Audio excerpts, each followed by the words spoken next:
best technical wrestlers.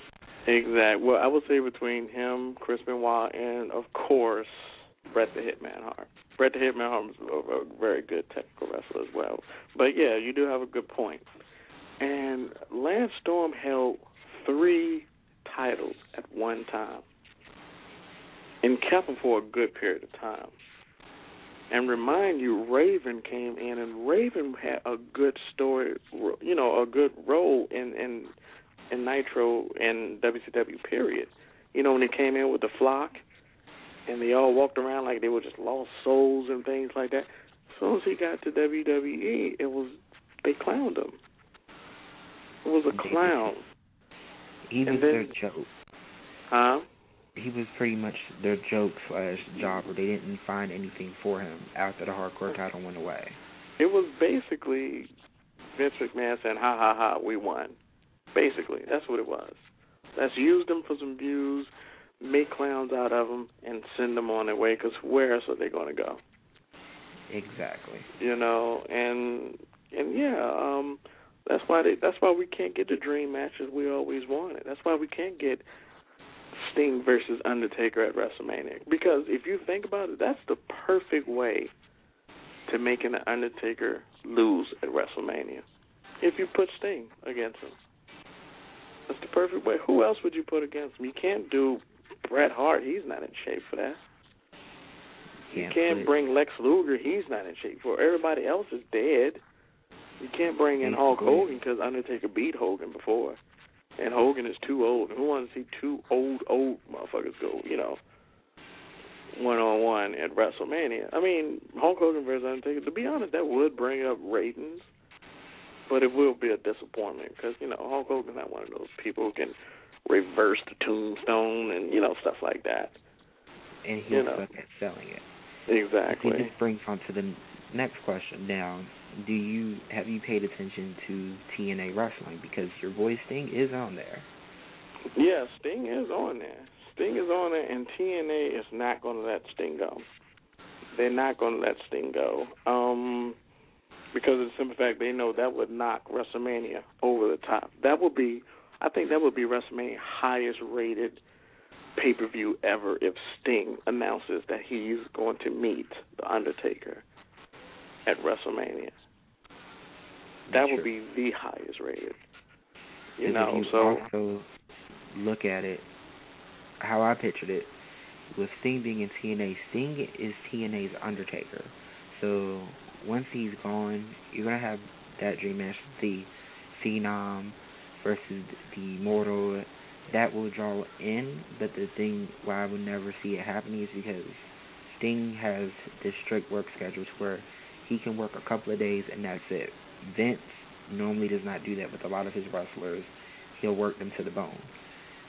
Only Undertaker and some of the people who are legends had that contract. So it's kind of which Sting is a legend. He is, but with Vince, because I've even noticed it with a lot of people who left TNA to go to WWE. I'm going to go back to 2009 going into 2010. You had Christian and Gail Kim. Both left WWE, got released, went to TNA, became better, and became big household names, went to WWE. Gail Kim completely wasn't used for half of the time. She's back in TNA. Christian is being used because of Edge not being there. So it's kind of like a double-edged sword from how I personally view it.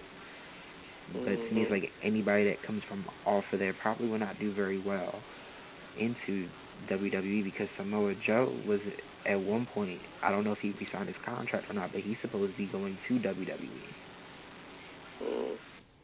And then you had Karma, who is in there also, so it's kind of like it's a mixture.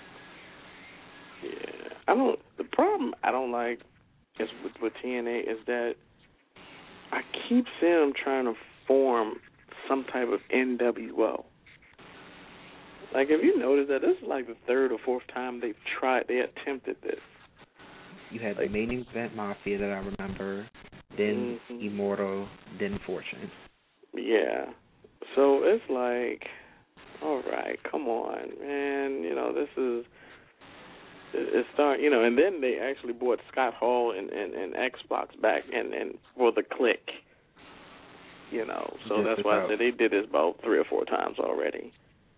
And at one point, Hall was mainly used in TNA a lot. So yeah, but Hall just, wow, he lost everything. Like, he is so out of shape, and I don't even see him back as a wrestler. As a commentator, probably. As a wrestler, no. I don't see him coming back like that because he just can't do it anymore. But never mind that. But I think that's TNA's problem. They trying to make the NWO whole thing come back. Now, the NWO wasn't bad. They kept saying NWO toured and WCW. At some I would say, yeah, they did. It really, but wasn't that the whole storyline for them to put WCW out of business? So pretty much, it was actually a storyline that worked, but didn't supposed to work because they just went too far with it. But NWO was great, but they just got too big. They should have kept it probably around 7 or 8 people. It came to a point it was like half of WCW joined the NWO. They had it so big that they made 2 NWOs. And then you had the LWO also. Exactly. So and then you had WCW. So now you got like 3 groups in one organization. And let's not forget we had the Flock. They was in it. They had their own group, and then you had Lance Storm and the rest of his Canadian pals. So it was like 4 or 5 groups. In one organization, which it wasn't that bad, but it was like, okay, what's WCW, So yeah, it was too much going on for that, and I think it scared Vince because WCW had the right mind. They did, you really had to spark up the audience in order to get that title shot. The audience choose who should be number 1 contender. The audience was like the voice of who should become number 1 contender, who should be the next champion, who should be the next big thing. WWE, their complaint was WCW made Hulk Hogan champion, and if Hulk Hogan didn't be champion, it was Sting champion. If Sting wasn't champion, it was DDP or Macho Man. Like they said, kept making these old people become champion. And it was like, but they did make a breakthrough with Goldberg. And I was like, but that was a good thing because Goldberg actually worked his way to that. He was winning matches when people really wasn't paying attention.